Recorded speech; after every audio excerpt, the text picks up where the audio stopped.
through it all.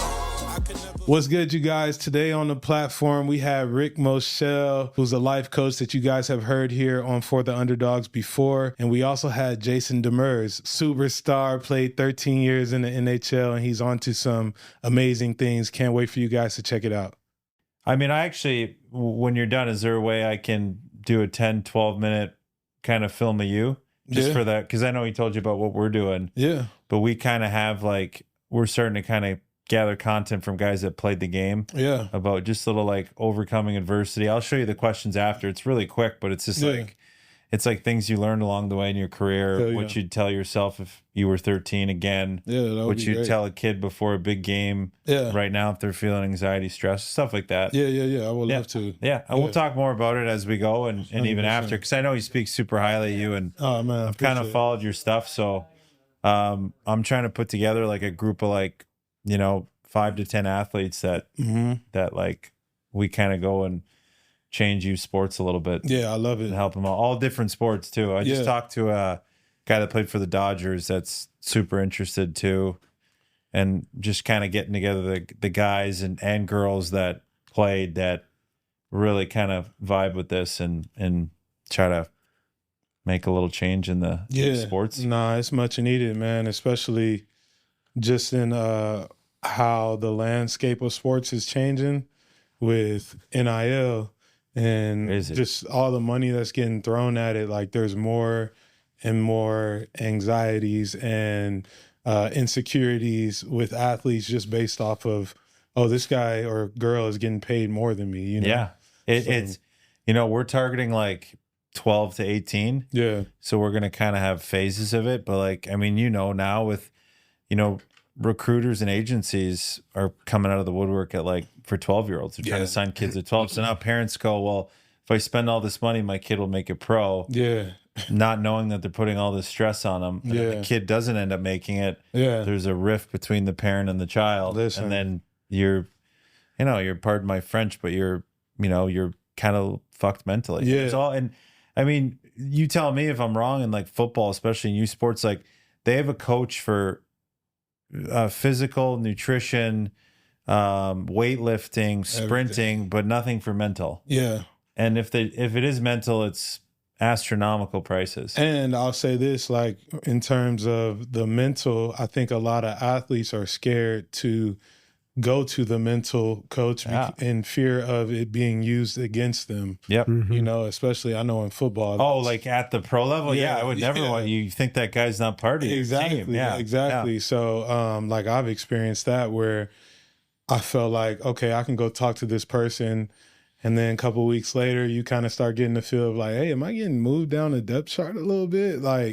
Because you express some fears that you had. Yeah, you express the insecurities, and that's not acceptable, or it's not deemed as what, is normal within the league. So that age gap, though, that 12 to 18 is super important.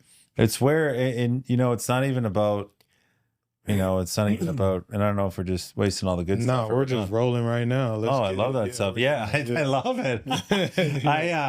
I don't even know if when you really think about it, and at the end of the day, for me, I'm not trying, when I'm talking to these 12 to 18-year-olds, I'm not trying to tell you, your mom or dad, like, hey, you're going to make it pro, because that is 1% of the 1%. So odds are you're not going to make it. Yeah. There's nothing wrong with that. But wouldn't you want your kid, and if, and kids at that age, they have one mindset when they really want to make it is they want to make it. But for parents, wouldn't you want your kid to be the best version of themselves mentally, strong mentally? Because whether you make it or you don't make it, you got, I heard, I just interviewed an athlete for this project we have going on, and he said something really cool. He's like, even if you played 14, 15 years professional, that is a grain of sand in the hourglass of your life. It really is. It is so small. Yeah. And it's so and it's so finite. Like, you're doesn't matter how good you are, you're eventually not going to play sports anymore. Yeah. At the competitive pro level. Like, no matter how good you are, it's going to end. And then you got the rest of your life. So you got to figure out and be strong enough mentally and have those life skills, those life lessons that, we're hoping to teach kids and hopefully parents put the onus on themselves a little bit more, because it's big in the parent space too. Because you don't want your kid to get their validation through sport. That's it. Right. Like I experienced that. Like I got and I'm not saying that it was my parents that put that on me, but it just turned into that as I got higher and higher in competition. If I'm doing well, I feel good. And that was my validation. So when the game ended, and Rick knows this because we spoke about it, when the game ended, I didn't feel validated in a sense because I didn't have sport, So that was something, I mean, me and Rick have talked too, and that was similar to myself. You're like, am I a human being or am I an athlete? Yeah. Or is there a way to be both? Is there a way to be one more than the other? And it's like you almost get lost in it a little bit. Yeah. What was that experience like for you? Because I know there's obviously a reason we're here, and it's this man. And we had the same conversation. Like I said, me transitioning out the league, but what did that look like from a standpoint of your transition? You're obviously passionate about it now, so I'm sure there's something that, holds some weight as far as what you went through. Well, yeah, I mean, me was performance anxiety, and, I had a, great upbringing, great parents. So, and I was always taught work hard and, just the way to show up every day is putting on your work boots, and you got to be the hardest worker. And I always had that. But I didn't realize I had all these anxieties of, to your point, what you said would kind of resonate. It was like, once I made it, I was like, okay, now what? And then you realize that, making it's hard, staying there is even harder. Yeah.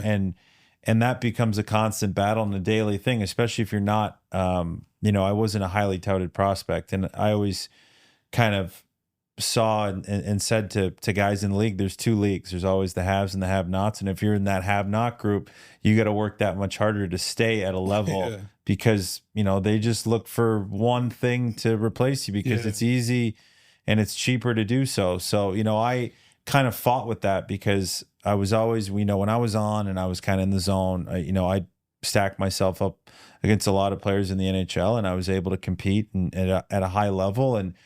But I'd always have that in the back of my mind, this fear of like, well, it's going to get ripped away from me. So I can't lose. I can't screw up. I can't make a bad play. I can't make one mistake. Like I always quantified my games as like, did I play a perfect game? And if I played a perfect game, which is impossible, then I feel comfortable. So I never felt comfortable for 13 years because it's quite impossible to play perfect. So I'd finish a game and be analyzing and being like, I missed this pass. I missed this. They probably saw it. So it became this weird negative loop that ended up getting worse and worse to the point where I was almost thinking of all the injuries that could happen to me before a game because in my head I would get injured and almost take an exhale and be like, okay, now I don't have to worry about playing good. I can just get healthy, get set. I don't have to, I won't be drinking alcohol. I won't be taking drugs or pain pills to get through games. And I'm just going to be good. And then I'd come back, be fine, restart, and it'd just be like it'd be restarting again. And then, obviously, as an athlete, getting multiple surgeries is not good for you. So it ended up manifesting into these big injuries. I got 3-4 bad injuries in a row. And my last one was before the season even started. I had no contract. I was like supremely worried that I wasn't going to be able to make it into the NHL that year. And I was going to have to go for a tryout. And I kind of always said the ego side of me was like, I don't need to be a tryout. I've been in the league for 13 years. And so the whole summer got in crazy good shape. 2 weeks before camp, just blow my back out. Just because the back of my mind, I'm training through stress. I'm training through anxiety. That's not a good place to be. I wasn't flowing. I wasn't happy to be there and happy to be given the opportunity and grateful to have the opportunity to be competing for a job. So blew my back out. And then through that process, was really a long 2-year period before I and at that point I had sought out for myself. I was like, this isn't sustainable. Like I'm going to give myself a stroke or have a heart attack by the time I'm, 40 years old. So I'm like, I need to figure out a way to ground myself, to fight these anxieties, to understand what it is. So I started going down a path of breath work and journaling on my own and started doing a lot of meditation and ended up having this 2-year comeback through my back surgery, ended up making it back to the NHL for one more game. Hell yeah. And what did that do for you to make it back?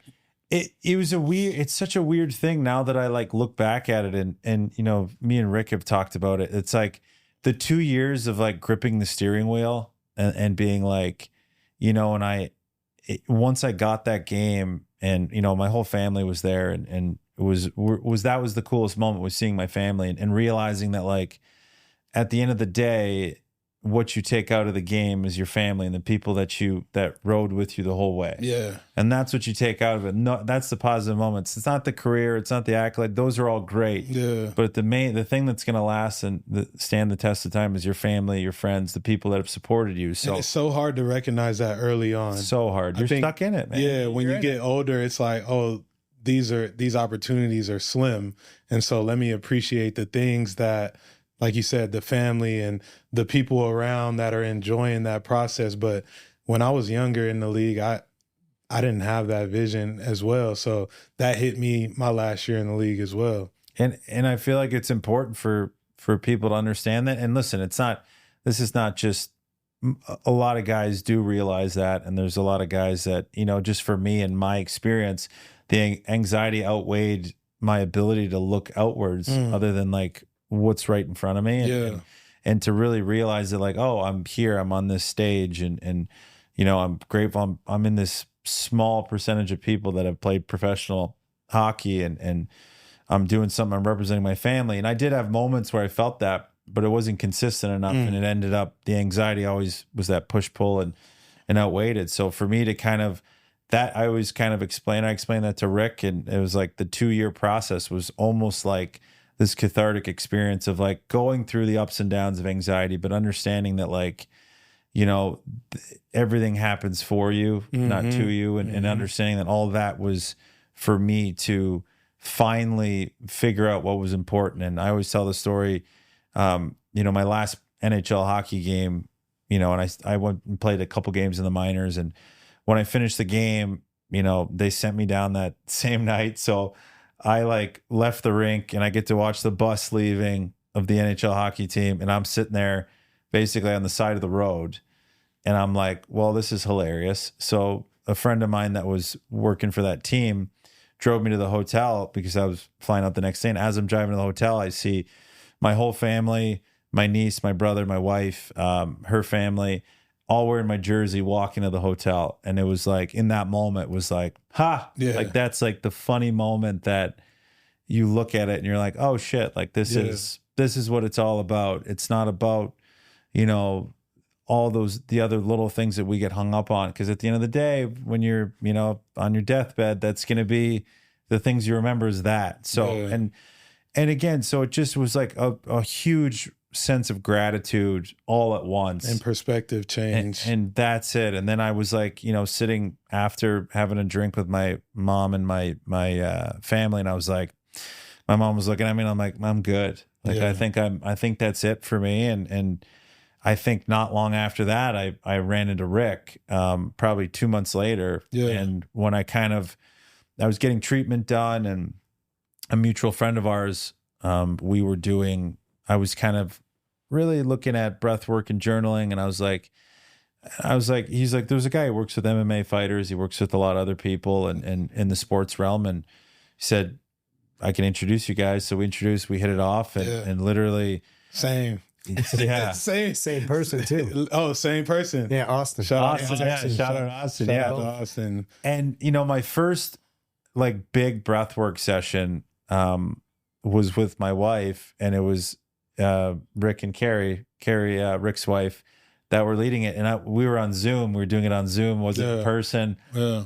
And me and my wife were, you know, laying next to each other doing it. And like, you know, I tell the story is like, you know, manly hockey player, this and that. You know, I lost, you know, more teeth than I can think of, and had concussions, and like, you know, tough fought. And I'm like weeping like a baby, and I'm like crying because I'm like, you know, realizing now that it's like all this emotion and stagnant energy moving, but I just couldn't understand that, like, why I hadn't sought that out when I played. Man. And then I kind of like sat up and was like, holy crap, like I have to find a way to bring this to kids. Yeah. And it ended up being like bringing this to youth athletes, because I kind of saw myself as a 15-year-old, you know, because the more I've done breath work now and journaling and these kind of like little daily practices, and me and Rick talk, it's like you trace it back to like when you were a kid, the anxiety. 100%. Like I was like, I remember 15 going out for a hockey game, and like being scared out of my mind, and not understanding what it was. And, you know, yes, the nerves and the energy was because I loved the game as well, but like there was something deeper than there's something deeper. You know, I had night terrors growing up until I was about, you know, 27, 28. And still had a couple until I really got into journaling and breathwork. I don't have night terrors anymore, but I would have, you know, bad dreams. But basically when I was a teenager, I'd literally wake up on the other side of the house, you know, screaming and waking up like the room was caving in on me. And as a kid, you don't know what that is. You just think you're having, oh yeah, I had sugar before bed, or I watched a scary movie. I was like, no, like I had anxiety that I just didn't know what it was. And my parents didn't know either. Bless their heart. They're like, is everything good? And I'm like, yeah, I'm great. Bad dream or something like. But realizing, and Rick like I was building anxiety all day. And then that was the pressure valve releasing, was subconsciously my body being like, this isn't sustainable. So it was literally some releasing it at night. So I'd wake up in the morning and be like, no, I'm good. And they're like, what do you mean you're good? You were fighting the wall. Like, and it happened throughout my professional career too. And then, so it was like literally something I didn't know about. And I'm sure there's kids and parents and that have those things. And, you know, it's getting to the root cause of it, which is just learning about gratitude. And then also, you know, teaching your kid that, you know, breathing is free and there's ways to breathe, and we all breathe the wrong way. Majority of us breathe the wrong way 90% of the time in a day. And just getting used to doing these practices that are going to benefit you mentally, because it doesn't matter how strong you are, and you've been there, you played. Like, how many guys did you play with that you were like, holy shit, how is this guy not the best player in the league? And then as soon as the game would start, you could see the insecurity, the anxiety, because they just couldn't, because when the pressure was on, and pressure comes from within, they would you'd crumble. And it's like, that is not something that's something you have to work at. And it is for sure. So I want to get both of you guys' opinions on this. I'll start with you, Rick. He talked about, you played 13 years, right? Yes, sir. 13 years in the NHL. I played 7 in the NFL. I would like to think there's a correlation between how hockey players are, NFL players are wired just mentally. He said his was fear-based. Like, there was a lot of, I performed based off, I don't want this to happen.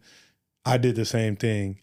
What's the correlation between guys that are able to be successful but base it off something so negative as fear? Like how does that even mesh together to get you to perform? Well, I think some personalities you're wired differently, where it's this motivation that it's like, I'm going to die if I don't.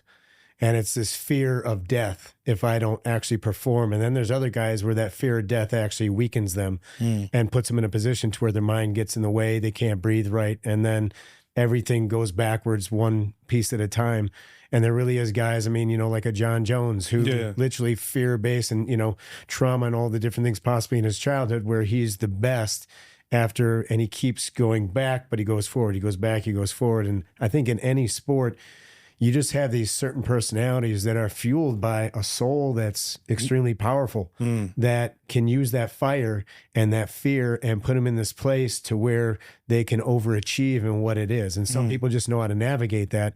And some people sometimes know how to internalize the thing so well at that point to where they can get past it. But then actually after the fact, all that internalization creates illness, creates injury and stuff like that, maybe latter parts of their life, not maybe in their career. And actually one thing I did want to mention real quick about his story that, and he was kind of vague about it, but you know, when I always talk about how everything's information and allow yourself to flow with everything, you never know where it's going to take you latter parts of your life.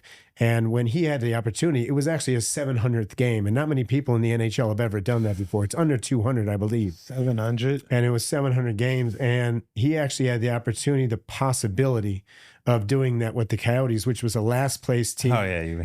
The last place team on the last game of the season, and they didn't allow him to actually do that. You told me this story. And he I didn't want to run out of film. And he got traded. That story. Well, the short version was he got traded to a first place team. Yeah. And the team that he got to play in his 700th game was the team that he actually got drafted by. Wow. And he got to play his last game against the team he got drafted by.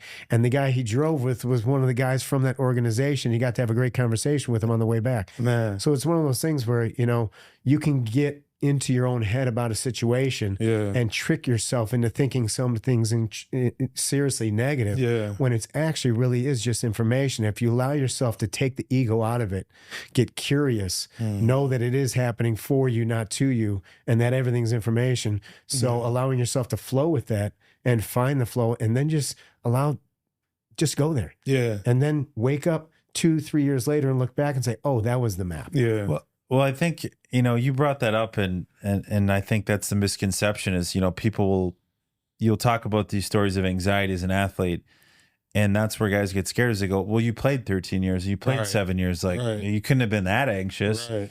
But that's the question that's important for people to know is not everybody's wired the same. You were able to compartmentalize maybe a little bit or really harness that. But at the end of the day, in the long term, what you're saying, that's not beneficial for you in your life, post-career, during your career, for your family, your friends. That's not something that is going to benefit you in the long term. You can use it. You look at John Jones, perfect example. He talks about those things, but it's that's probably affected of his personal life for sure more than it's benefited him in his life. So. I think about someone like Mike Tyson when you get to hear Mike Tyson speak on his mindset going into a fight. Everything that he's telling himself is negative. He's not worth this. He's not worth that. He's never going to amount to nothing. But he channels it in a way that he's feared by the people he was feared by the people that he stepped in the ring with and he performed. But then you look at his personal life and we hear of all the hardships that he went through, outside of sport. It's hard to sustain that, healthy mind when you're not in the sport. So, and depending on your sports system, because once again, Mike Tyson, his support system, his true support system died. Yeah. Once his true support system died, all of a sudden he was in the hands of money guys. He was in the hands of the promoters, and that's when that internalizing of all that anger and all that darkness. All of a sudden, there was nobody to harness that anymore. There was nobody to actually steer that. It was a wild man. And that's why everything, went like that. And there's so many athletes that you'll see, they'll be in a place to where they're either talking smack or talking shit, but it's on a vibration that's more about belittling somebody how well they play or how well they show up or how well they are as a fighter, belittling that, making them scared before they get in the ring. Then you'll see them sometimes as they evolve into somebody who's got more money, who's got more fame, who's got more all the things. You'll see them start almost reaching for something, trying to talk shit, but you'll see them talking about religion or family or something very, what I call low vibration. And you'll see, if you look at their records, there's more losses when they're talking like that and trying to reach for something instead of when they were just still that Conor McGregor plumber or that Mike Tyson kid from the streets. Yeah. They all of a sudden became rich and the personality didn't know how to actually handle that. Yeah. And then all of a sudden you see these losses and all this negativity pile up because they actually never went in and healed it at a soul level. And, my biggest thing is always going to the root. Mm-hmm. You can mow the lawn and the weeds go away, but next week the weeds are back. If you go to the root of the cause and you pull it from there, that's when the actual healing goes later on in life. And I think that's what, a lot of the athletes, like we were just talking about, they'll internalize the stuff. Some of them can get by, but how you do one thing is how you do everything. Yeah. So it's going to come back later on. It's going to affect you in your personal life one way or another sometime. Yeah. It just may not be in that 13 years or that 7 years or that 6 years. It's going to happen sometime, though, because it always comes back. It's a vibration. Mm-hmm. Yeah, and do you want yourself to come out of your sport playing your professional career better off than you went in mentally is the important thing, because you probably go ask Mike Tyson, would you want to go back and do that all over again if it led you to all those things? Maybe he'd say yes, but I'd probably he'd probably want to be in a better mental state, and he'd probably go at it a different way. And that's the same thing with, you know, if I would go back in my career, I would take it away different. You know, the knowledge is the important thing, and being able to. That's why this mission about being able to bring this to kids and parents earlier, being like, listen, like,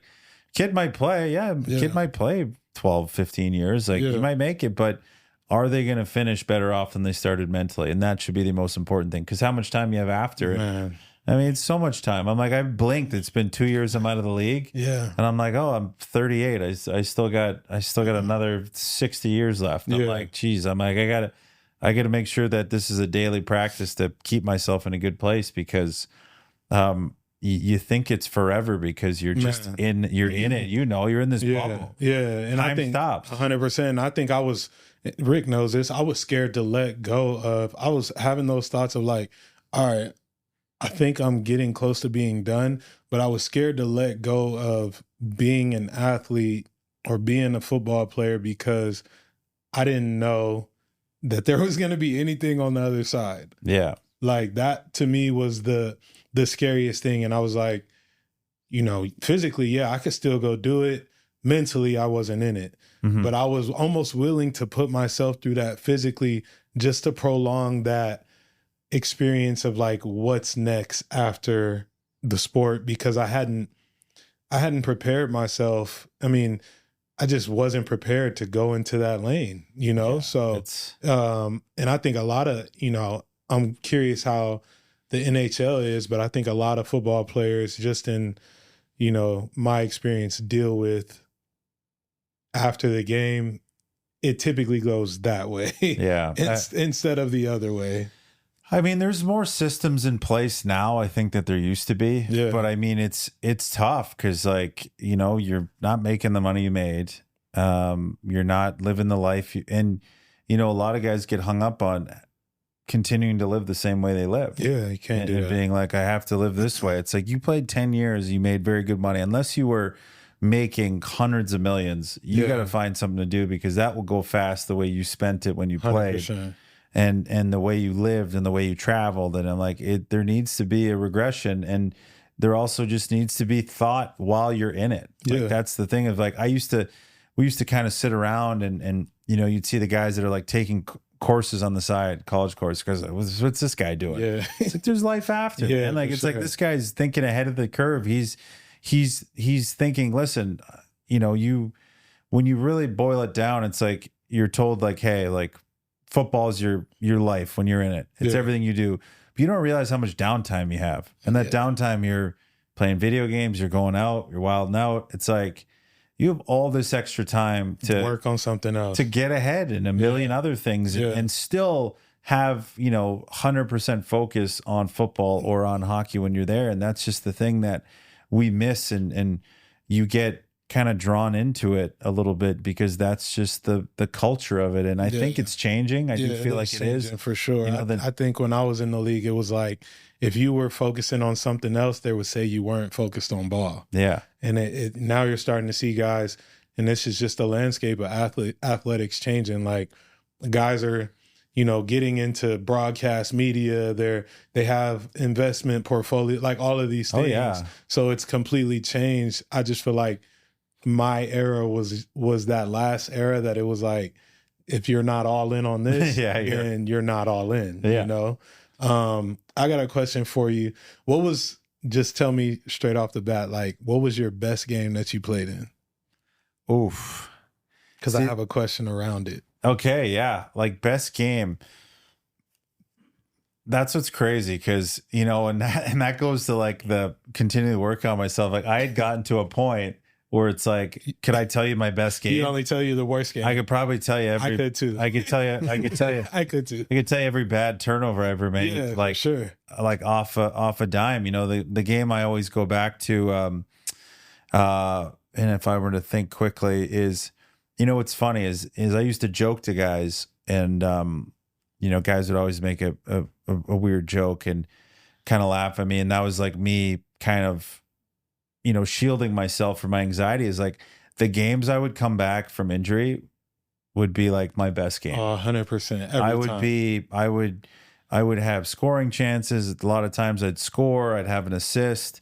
I'd murder a couple guys. Yeah. And every time I can remember a lot of them, people would come in the room and be like, holy shit, like what's going on? And I was at that moment, I had been away from the game rehabbing. So all the anxiety and stress was gone because it's like, oh, I got nothing to lose and I have nothing to prove because I was from injury. They're like, oh, you'll be fine. Like, give it a couple games. I'm like, no, I'm ready to go. So it was always those games or the games I got healthy scratched and would come back because, part of it would be anger and I'd be playing mad. And I did that a lot in my career, was playing angry because that was how I kind of got out of the anxiety. But again, that's not, you can only play angry so long before something goes, or it only lasts a certain amount of time before you wear out. But yeah, it'd always be like coming back from injury. And it was just always these weird ones. But I also equated it to like, there's buildings, and I don't know if you feel like that. There's just buildings I loved playing in. Yeah. And, I'd get it in my head that I had a good game against them early, so I'd always have a good game against them. Yeah. And that's the manifesting side. Like, the New Jersey Devils, I was like, I was so convinced in my head that I always played a good game against them, I always had points.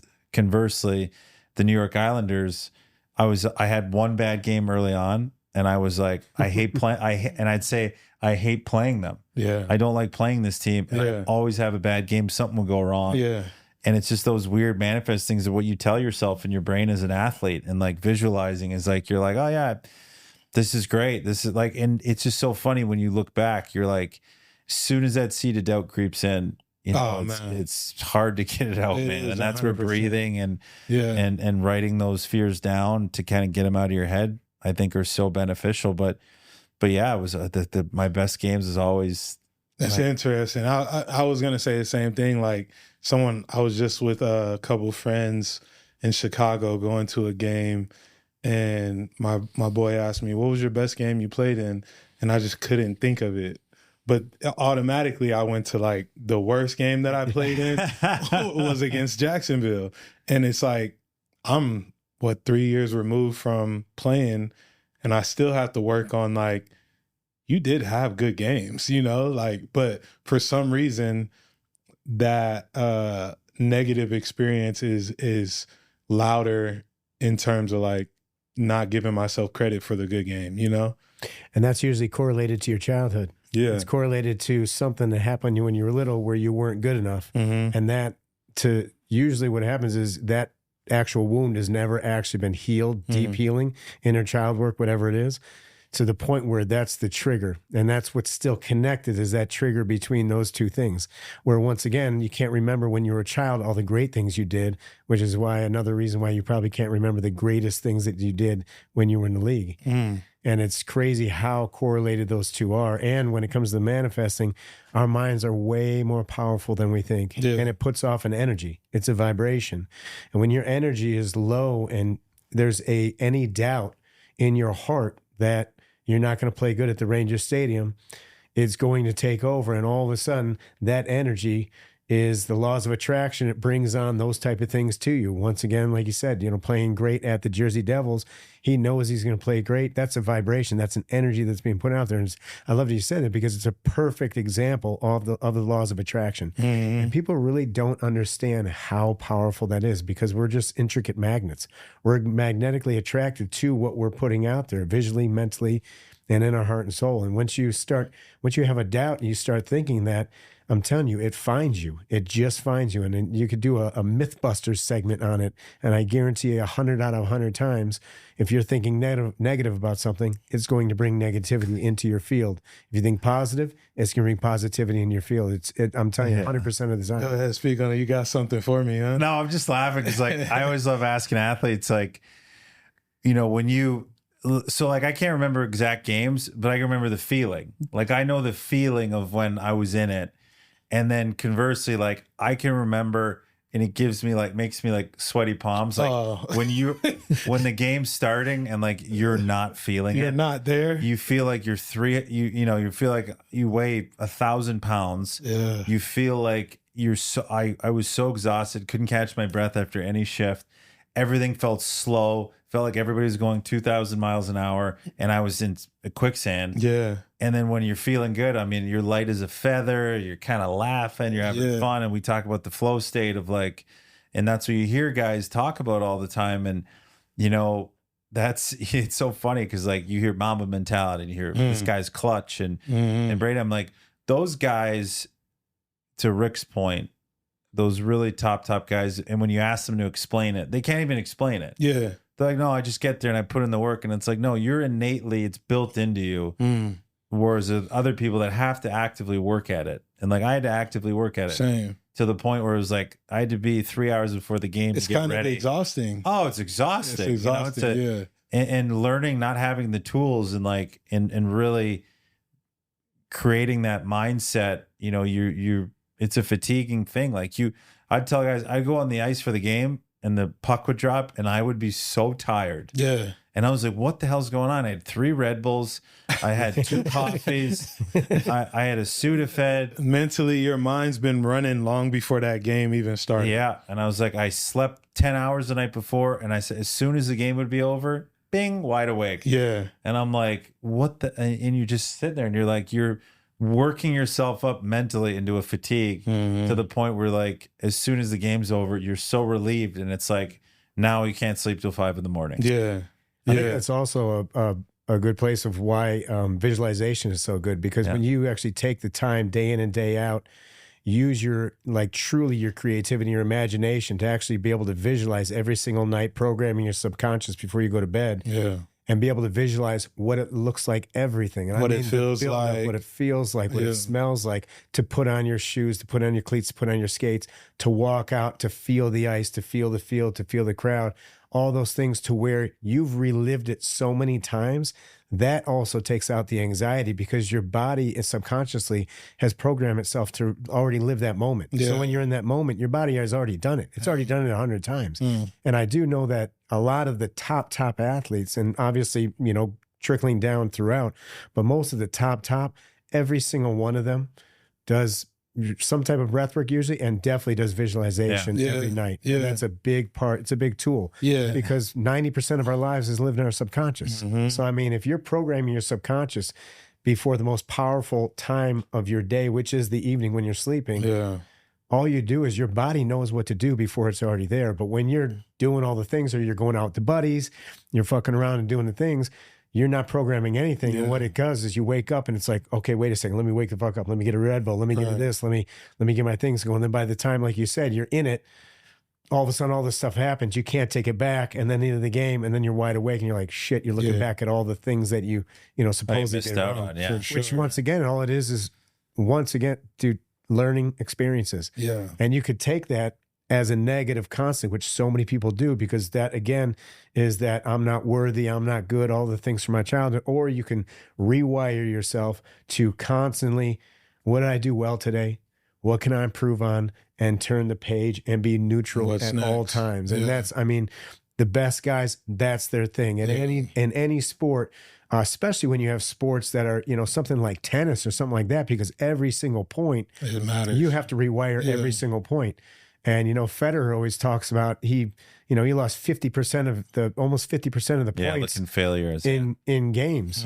Baseball players have to fail 70 to 80% of the time to even be on the field. Yeah. And it's literally, you can't have a memory. It's just, what did I do well? What can I improve on? Understand that, turn the page, grow, take the information, and constantly just be a student of your own life. To me, that's the most important thing. I will say I think the best games that I had, I didn't dwell on the negative things that happened within the game. Yeah. It was just like we talk about the flow state. It was just something that happened in the game, and I continued to just press on. And that's it. Those were typically the time that I performed the best. So not being able to, focus on what happened that was negative, it's like, that's going to happen, keep it pushing.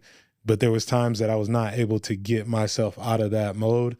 And then you get the snowball effect, Oh, well, you said it. You mentioned visualization, and I would do that. I did that a lot throughout my career. Yeah. Did you have a hard time though early on? Well, you want to hear my worst? Yeah, because I would visualize, but I would see the negative thing happen instead of the positive. Bro, I would visualize like, okay, because I was a defenseman, so I'd visualize a breakout pass and then like a good shot on net. But as I was doing the visualization and I could see it clear as day, I'd visualize myself come around the net and I'd be like, okay, clean breakout pass. And then somebody would pick it off and go score. And I'm like, no. Yeah. So I'm sitting there like this and I'm like, no. And people are like, what are you doing shaking your head? And I'm like, I'm trying to get it out. Trying to shake out that turnover. Not getting out. And I'm like, God, I can't even make a good pass in my visualization. Yeah. That's hard. What would you... I mean, what do you say to that? Practice makes perfect. Seriously. And and once again, I would always slowly go, I always want to go to the root. So I would tell everybody, like, start out with your childhood from 0 to 7, 0 to 10. Figure out the things that you didn't accomplish. Figure out the feelings that you had when you didn't accomplish them. Go back, close your eyes, use your imagination, and kind of sit with yourself and allow yourself to like, hey, I'm an NHL player now. Like, you made it. Like, I know you messed up today, but like, you made it, because it really is those old school things. Those triggers are the ones that are doing it. Yeah. So when you're in that visualization, taking the time, maybe when you get into that, loop of negativity, stop, maybe do a little breath work for 5-10 minutes to pull yourself into only your breathing, into meditation, to release everything from your mind, and then go back to it and really starting with something positive, like maybe even passing up putting on your skates. Literally go straight to what it felt like that time you scored, and what it felt like when you got the chills all over your body, when you made a big block at the line or whatever, or you made a breakthrough run or whatever it was. Maybe starting at the point where you felt really good to actually recreate that feeling inside of you. Yeah. So that you start to rewire it in that sense. And then going back and literally just slowly retraining yourself, retraining once again your subconscious to understand what it's like to win. Because if there's a piece of our childhood where we kept losing, no matter how naturally talented we are, how big we were, or how easily we could, how we could get into the league that we went into, there still is that little piece where that's always going to hold back just that little extra part to where you're going to remember those negatives. So it's really kind of slowly rebuilding the way that you understand yourself, and then the way that you show up when you start to visualize and stuff like that. Yeah, that's big. You talked about breath work a little bit. That's been something that's helped me out. Rick, I want to say you actually introduced me to... I remember that first day. Yeah. I think you did actually introduce me to it, and then I kind of have dabbled in different techniques and things like that. What has breath work done for you, though? Like, what... I know when I played... I got actually, you introduced post-football back into my life. I worked with a sports psychologist my 5th year in the league, and I had a hard time relaxing prior to kickoff. And so the goal through the breath work and the visualization was to slow everything down to the point that, okay, when you get out there on the field for the first snap, you're actually at your calmest state because the game is going to happen like that. Yeah. What was your experience like in terms of introducing breath work to your routine, and what did that look like for you? I mean, man, I did it basically post-career. I always tried breathing, but I kind of, when I met Rick and I started to dive into it, I looked up Breath by James Nestor, just a great book, and really like exploded my mind into it, of like not even doing these practice breath works, but just like on a second by second basis, breathing the right way, and how much it reduces nasal breathing and slowing your breathing down no matter where you are, and just subconsciously getting into that routine to the point where I've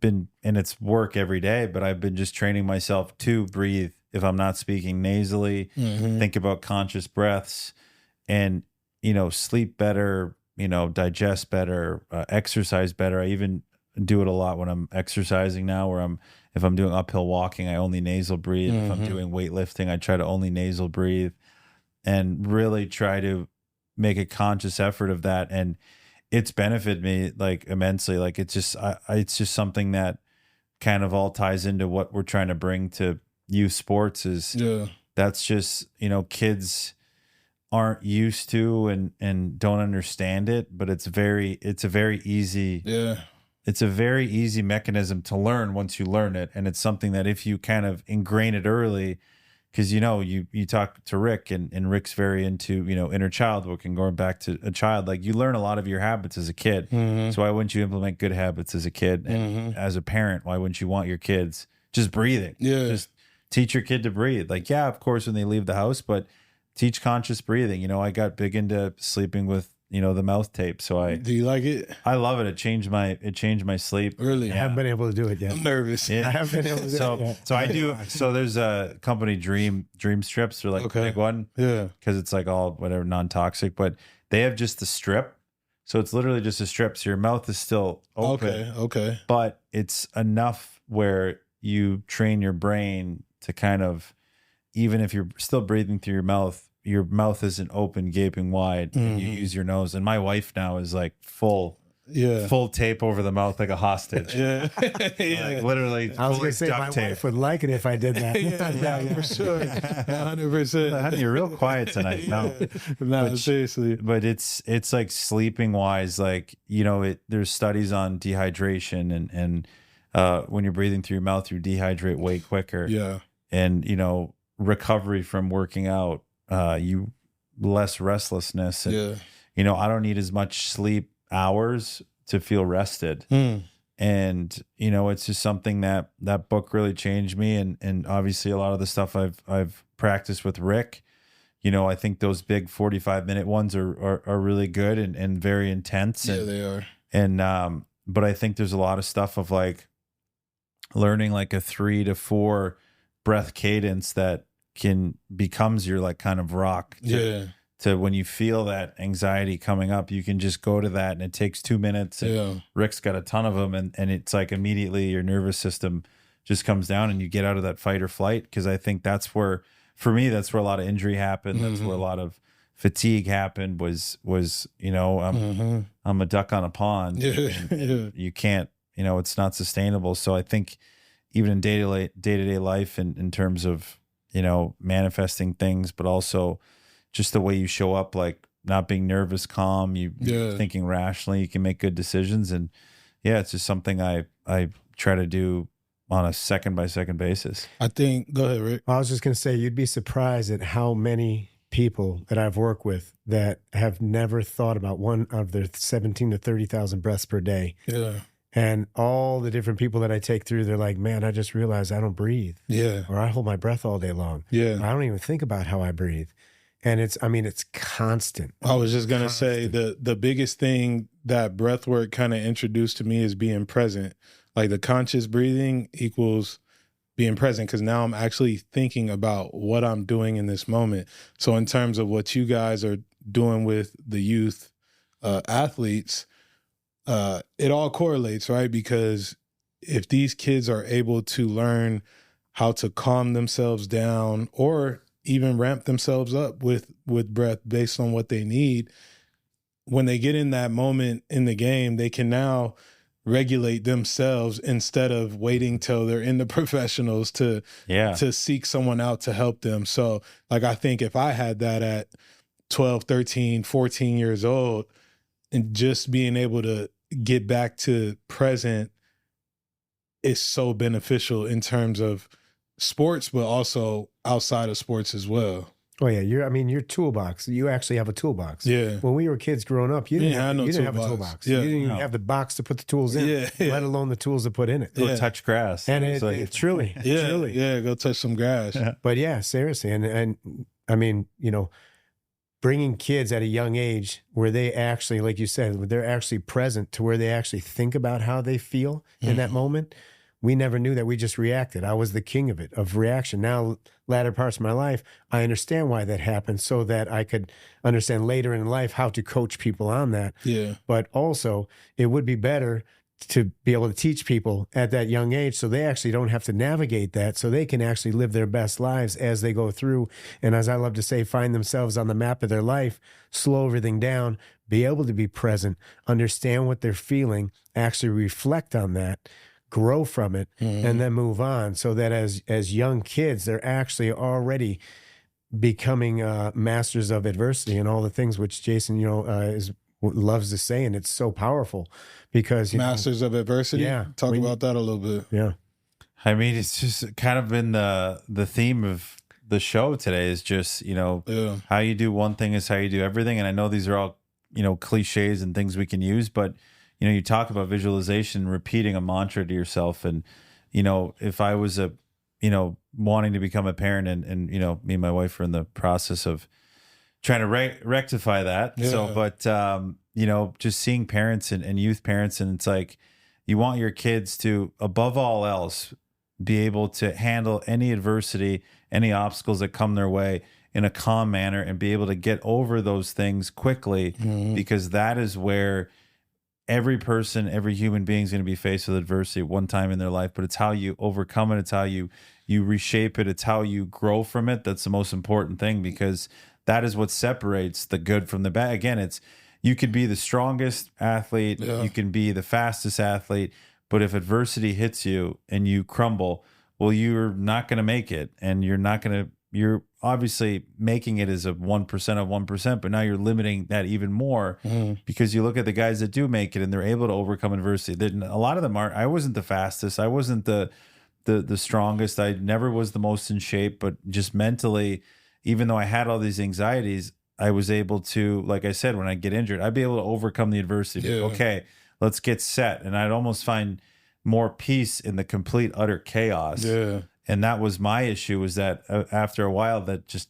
doesn't work. It doesn't work. You end up running out of steam. But being able to handle from a place of neutrality, and also just learning that you're going to face these things as a kid, but having the tools to get out of it, reset, take a breath. Yeah.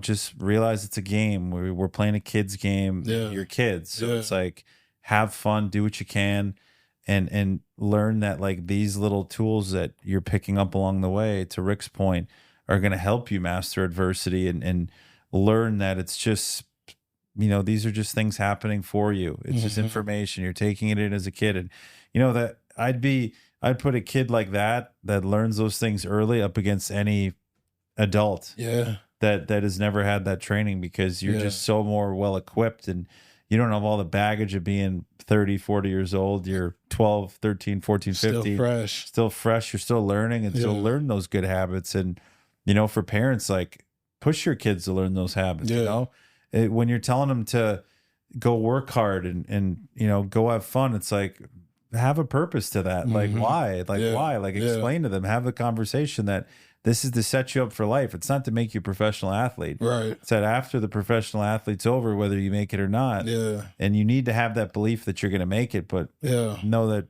after, you're going to be miles ahead of other kids, adults. Oh, 100%. And better set up for life. And that's, if I'm a CEO of a company, or if I'm a GM of a team, that's what I'm looking for in kids right now. And I think there's a huge gap. There's a huge gap being missed right now with the NILs and with the agencies. They're just not looking at that enough. Yeah. You look at the upbringing, but they're not really doing a deep dive. And, at draft day, they'll have some questions, some riddle questions, but like really getting deep and asking kids and making sure that kids are checking in on themselves and parents are checking in. We're all checking in on kids, making sure that their experience and they're learning these tools to benefit them throughout life, whether they make it or not. I'm curious, what traits would you say have shown up for you post-career that were instilled in you within sport?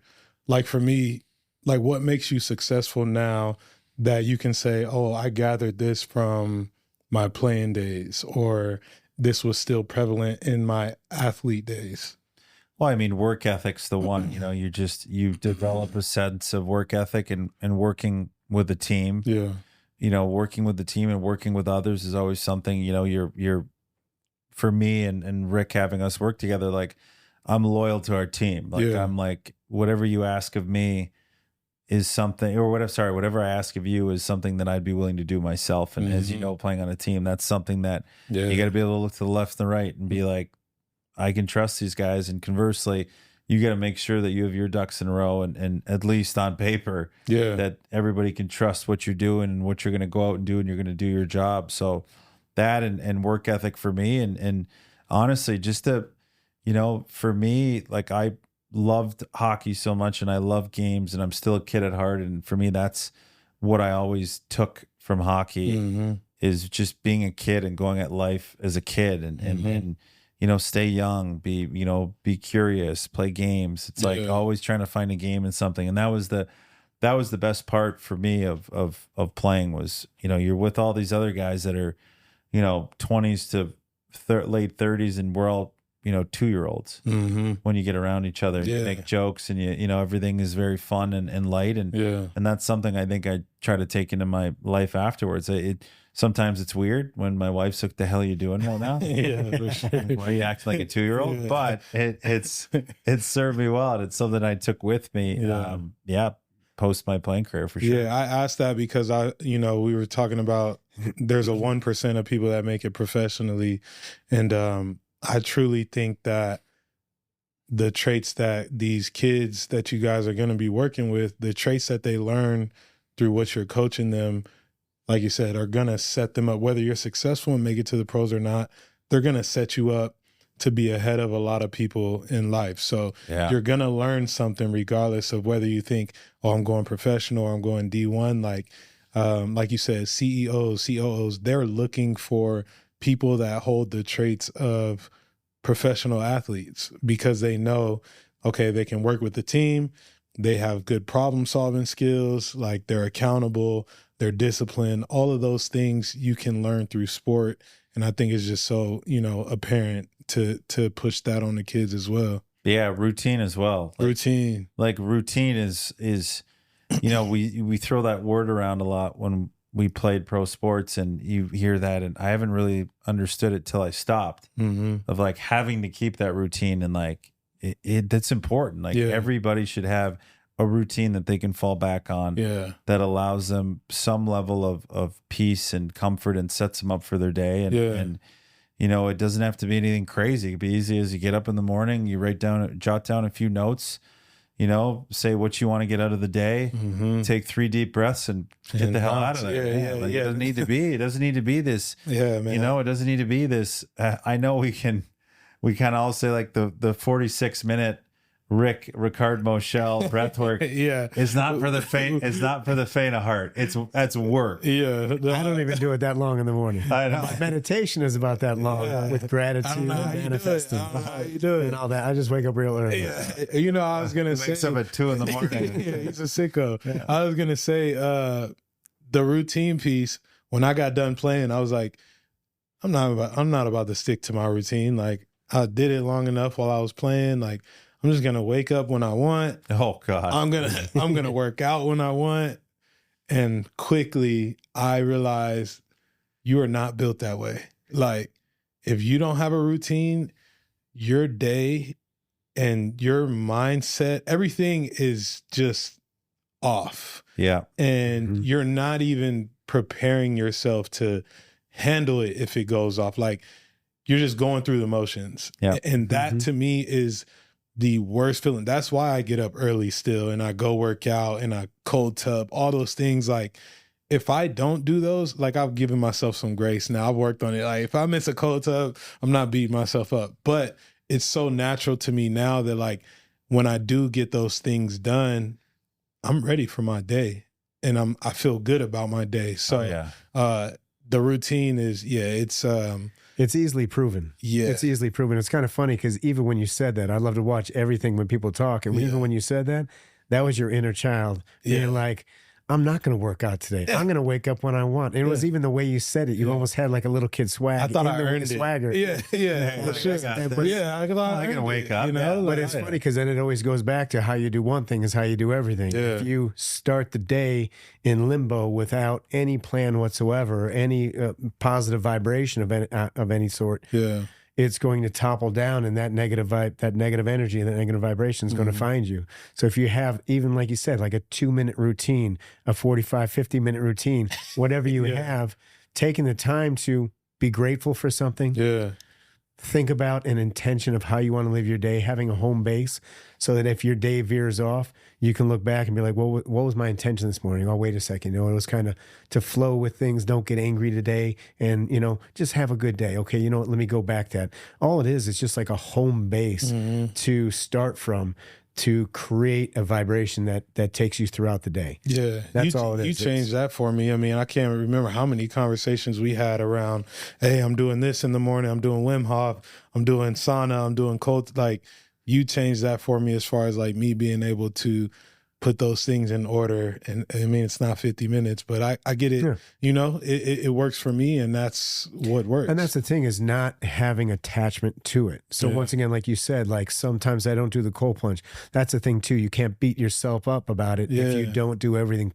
It's about imperfectly perfect. It's not about perfect. Anybody who's perfect is boring as hell. Be imperfectly perfect and kind of flow the way what you feel. But also the days that are the hardest, those are usually the days maybe dig in a little deeper and get at least 2 to 5 minutes of something at the beginning and then kind of flow through. And the days you just wake up where you're just feeling good and you're just like, I'm going to flow today. I'm just going to hit it. Yeah. You're already in that vibration, and I guarantee you'll be close to keeping that vibration throughout the day, but it's not beating yourself up about perfection. And that actually comes up with us a lot in breath work with me and Carrie facilitating.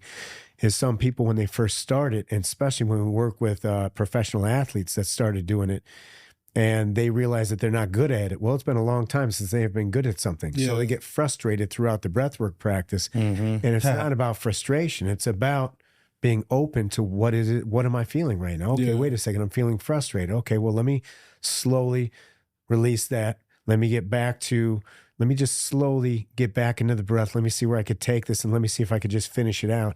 But it's not having attachment to being perfect. It's just about the fact that you're doing it. A morning routine, it's just the fact that you're taking 2 to 5 minutes to even think about a morning routine. That in itself is something positive. Even if you haven't dug too deep into what it was you were going to do in the manifesting and gratitude and all the things, even if you said like, I'm going to do my morning routine, and you just thought about that this morning, and then you veered off into something else. Something positive started that day, which is something that is a home base to that you can reflect on later on in the day if you need to. Yeah, that progress, not perfection piece, that was big for me. I was big perfectionist. I thought it all had to hit and had to be in alignment. And then when I started looking at it, okay, like you're being a little too hard on yourself if you didn't accomplish the breath work the way you thought you were. Like, it's progress. And that's what it's about. I feel like that first day, actually, it made a move. You weren't able to drop in the whole time. Yeah, I wasn't. I remember you actually mentioning that. Yeah, I wasn't. Yeah, there was a time where I was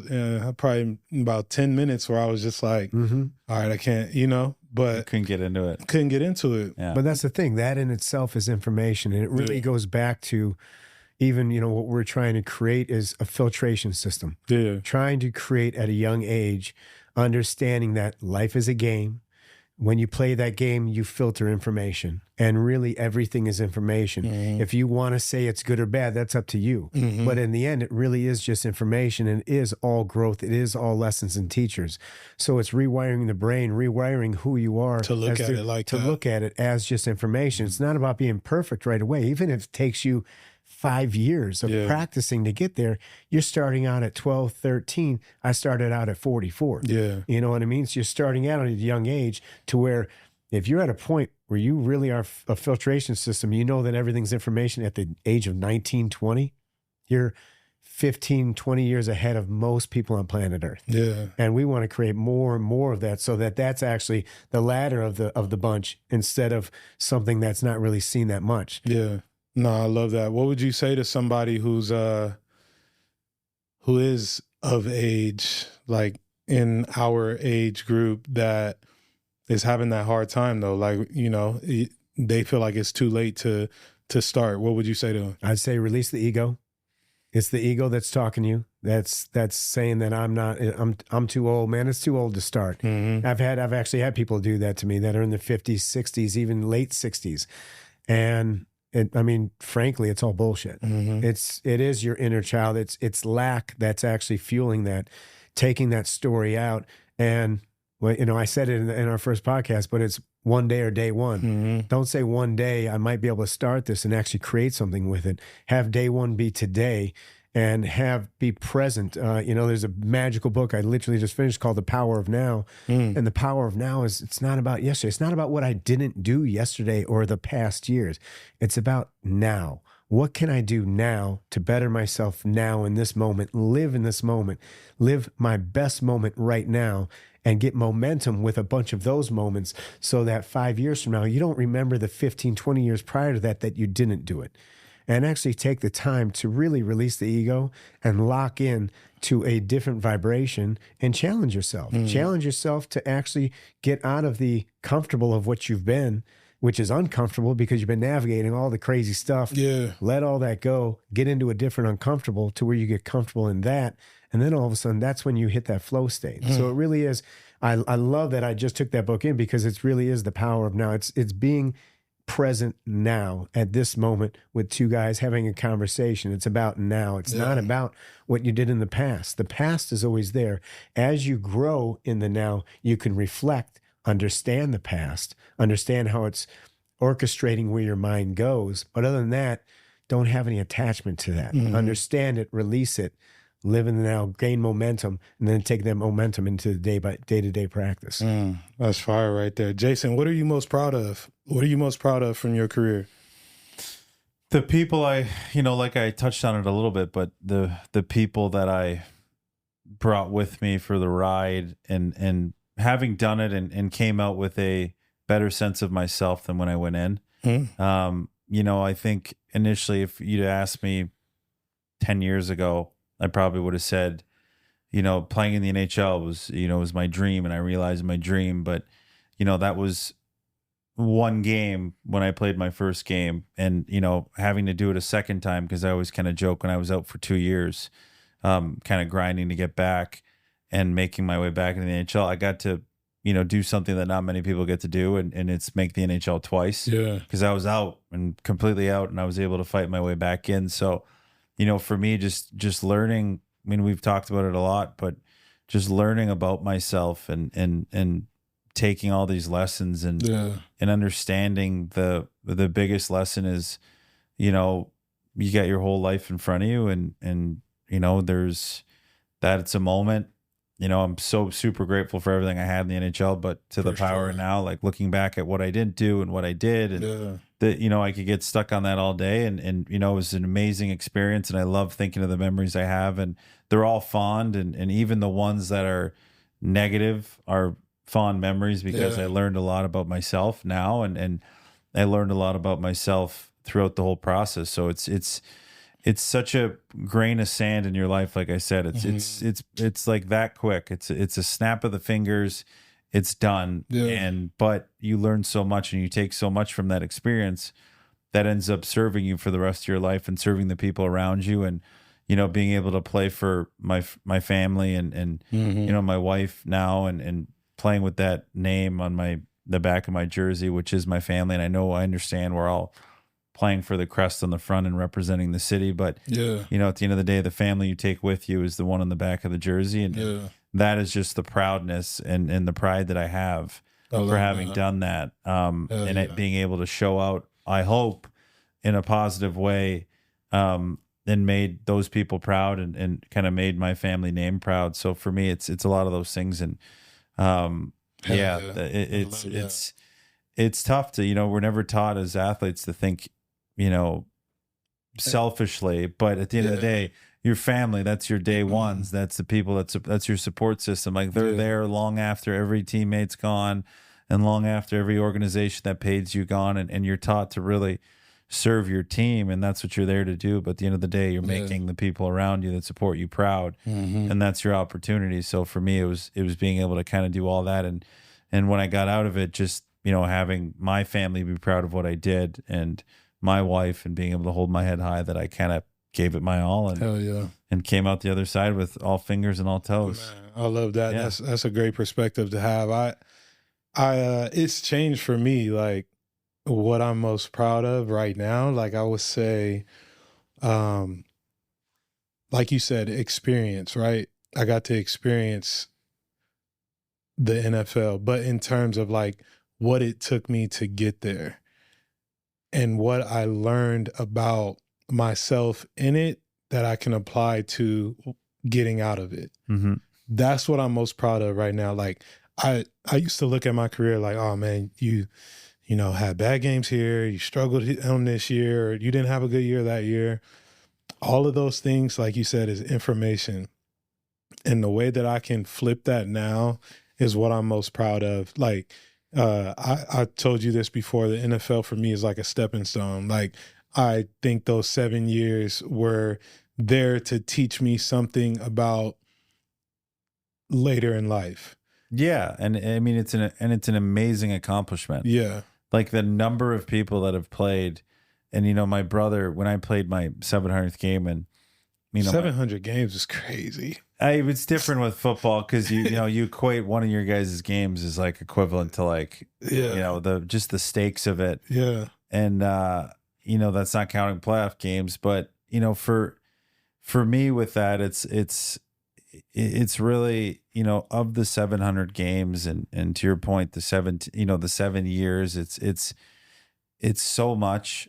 And to your point, just learning every day is so important. And learning and but also being so proud of what you did, like not forgetting the fact that you took those experiences, but be proud because when I played in that game, my brother kind of did some research. How many people in 100 years of the NHL being around had played just one game? And it's less than 10,000. Wow. So it's like when you think of that in the grand scheme of things, and I don't know what the football number is. Yeah, we could do it after for fun. You'd be like amazed that like they just played one game, one snap. Of the 8 billion people that are on Earth, there's 10,000 in the history that have played the NHL one game. Yeah. So it's like being proud of that accomplishment that you are part of a 1% of 1%, and all the anxieties and all the ups and downs. But to your point, exactly, it's like being proud of that. Like you got there and you stayed there because what's the average life? The average lifespan 3 years for hockey too, man. That's, you beat it, you doubled it and more than doubled it. Yeah. So it's like, there's something there that was good that got you there. That's for sure. For sure. No, I love that, man. I appreciate you guys pulling up. This has been long overdue.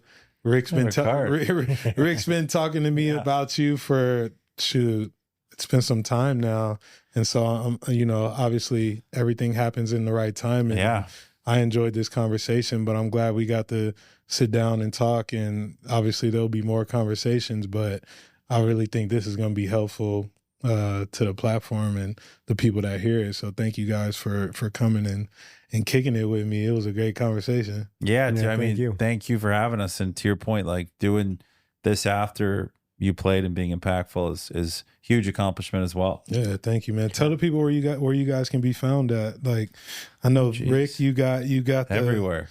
Yeah, everywhere. I mean, for me, MoschelCoaching.com. There we go. TheBeautyWayStudio.com with an I. And then Plant Revolution Apparel. Yes, sir. And as my Instagram handle. Yes, sir. And then futurely, he'll talk about possibly the app. That's what I want to get to. Oh yeah, I mean, listen, it's been 2 years of trying and failing and trying again, and now FindFlow Athletics is where we're trying to bring a journaling breathwork platform to kids, youth sports specifically, ages 12 to 18, but we're also pairing it with athlete storytelling. So we're trying to get athletes and mental performance coaches to talk about overcoming adversity, anxieties, connecting with kids, and having it be in a digestible format for kids, like Instagram, TikTok videos, because that's what they're used to, these kids nowadays. But just having quick things of kids realizing that they're not alone, and seeing guys that played 7 years in the NFL and 13 years in the NHL. And there's so many guys that have so much insight, and it's a lot of the same message, but reinforcing that message. We talk about routine of like, go have fun, work hard.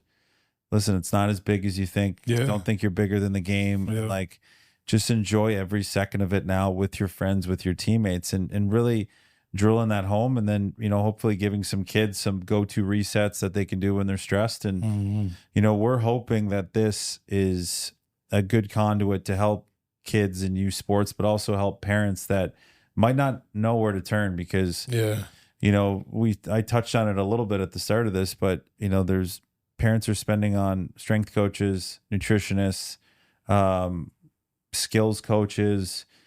They're doing travel ball, travel hockey, travel football, costing exorbitant amount of money. And there's nothing for the mental performance. There's nothing up top. There's nothing for this space that is the make or break. And if you make it truly, I'd be hard pressed to find anybody with a weak mental constitution that made, played a pro sports game, because you need something in there, and that can be taught and it can be learned, and it's work.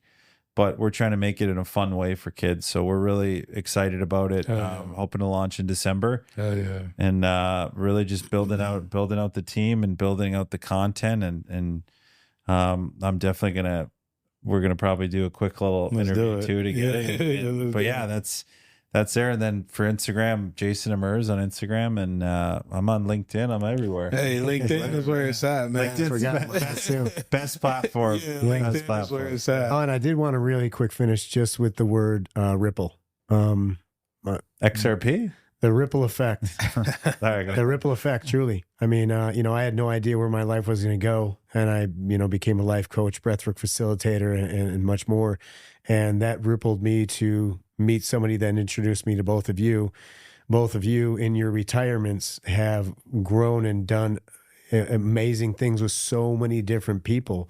And that has rippled onto so many people. And I guess my biggest word to end it with is just, you never know who you're going to ripple onto. So when it comes to, enhancing the mind, enhancing the heart, enhancing the vibration, you really don't know. It could be one person, it could be thousands of people, but you never know who you're going to ripple onto. And the ripple effect is what we're looking for in this world, because our fun saying, me and my wife, is the healing of one is the healing of all. And the healing of all is our collective duty. And that's the ripple effect. So you never know what's going to happen tomorrow. I would have never thought, years ago when I was in my, in my insanity back in the day, of that I, know two amazing human beings as yourselves, and be able to ripple onto you, and you ripple onto me, and then ripple onto so many other people. And, everybody watches your platform, that ripples onto them, and everybody watches your platform, either, on LinkedIn or Instagram or the NHL Network or anything else. It's rippling onto so many people. And, both of you bring a different vibration into what you do now. And a lot of people were lacking that. It was more professional, and it was more like cut and dry. And there's a vibration of the inner child and the fun, and you make it fun. And so I just wanted to, just throw out there just the ripple effect, man. You never know. Appreciate that, Rick. That means a lot, man. Thank y'all, man.